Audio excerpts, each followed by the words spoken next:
So I've inserted rather the tape, which is the one that had my handwriting on it from mid-80s saying assembler. There's two on there because what the assembler is saved is in two speeds. There's the normal speed, which is 2400, and then there's the fast and then there's a slow speed, which is 300 bits per second. That is for both of those. Obviously a lot slower, but it means that it's safer to record in that slow speed if you've got something valuable you really don't want to lose. So I recorded it in both those speeds. It was really picky. The Oric was for loading, as Debug found in his video as well. But I'm going to go for it. So C load, which means in fast, and the first program is the fast one. So let's see if I can get it to load. It's now searching. What I need to do now is press play. And unfortunately, we're going to have to endure the noise because I never got it to work properly without having the speaker actually switched on. So you're going to hear a bit of header, and it's saying loading. So that's great. It has actually picked up the signal, and this is a program that I would have saved back in 1984, maybe 85. So on a standard tape deck, right? It's just like a standard tape on C90, in fact.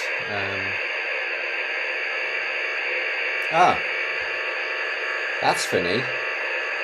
This says 98 2002. So I don't know what that means. Maybe it's newer than I thought. Maybe, I don't know. I can't think what it is. Oh, it's loaded.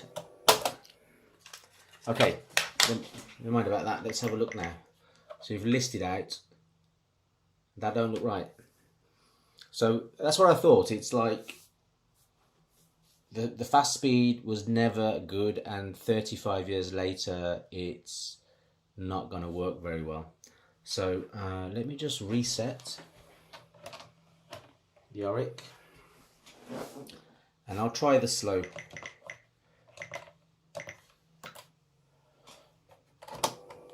So slow is recorded straight after the fast. Yeah, I'm trying to work out when did I record this then, because it sounds like it's new. This tape deck is new. The tape itself is newer than I thought. Yeah, it is.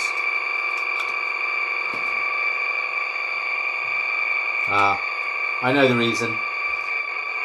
It says MTech on the case, but if you look in there, it's a BASF tape. So it's not the same tape, not the same cassette as the box. I guess I just found a box that I needed to put it on. So, okay, so we're going to have to endure this noise while it records.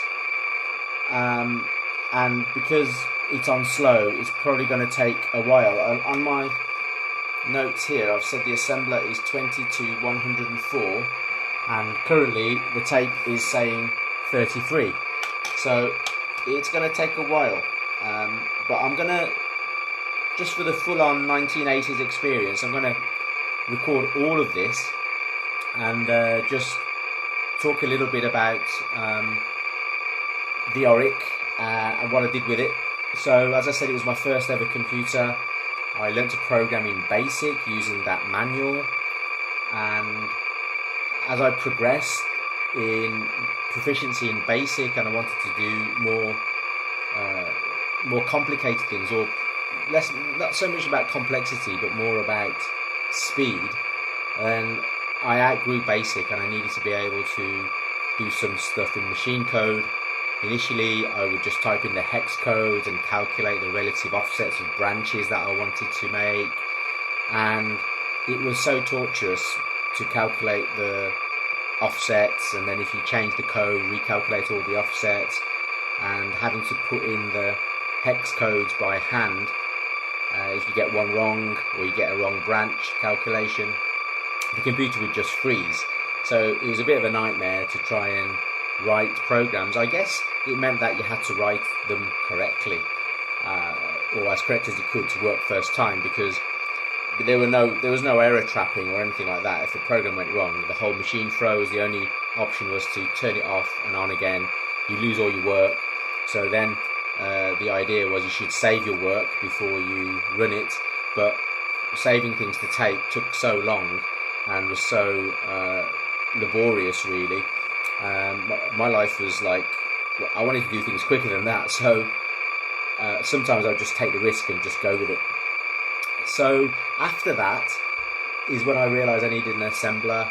Of course you could buy assemblers for the Oric, but I couldn't afford them, so we weren't very well off back in the day, and my dad only just afforded that computer for me.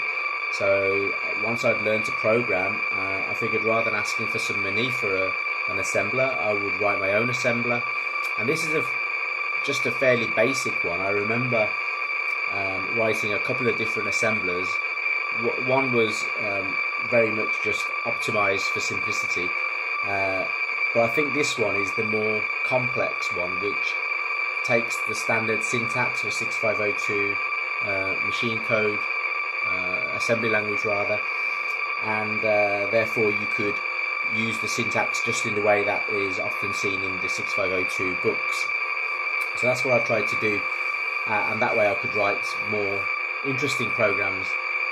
The thing that's really sad is I don't have any of my actual programs. I used to write games, not so many utilities, just little games really, using assembler, and I didn't save any of them, or I did, but I don't have them anymore.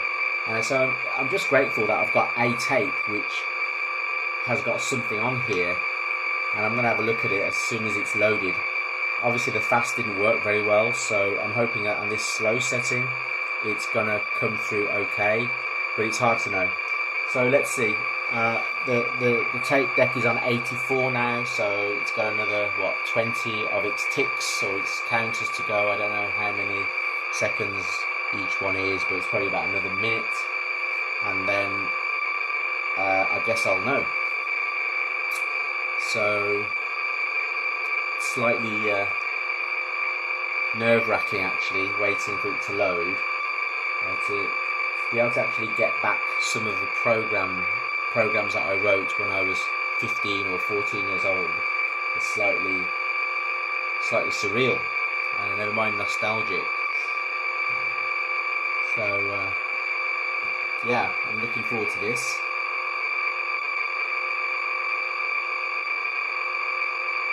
So the hardcore among you, if you're just literally listening to this, I mean, I remember,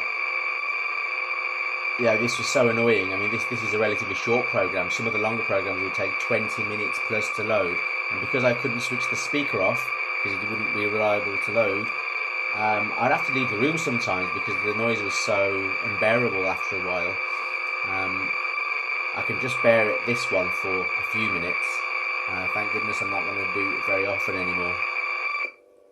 Right, it's done. Right, my ears now feel a lot better. I hope yours do as well. So the thing is, I'm gonna list it, just see what it is.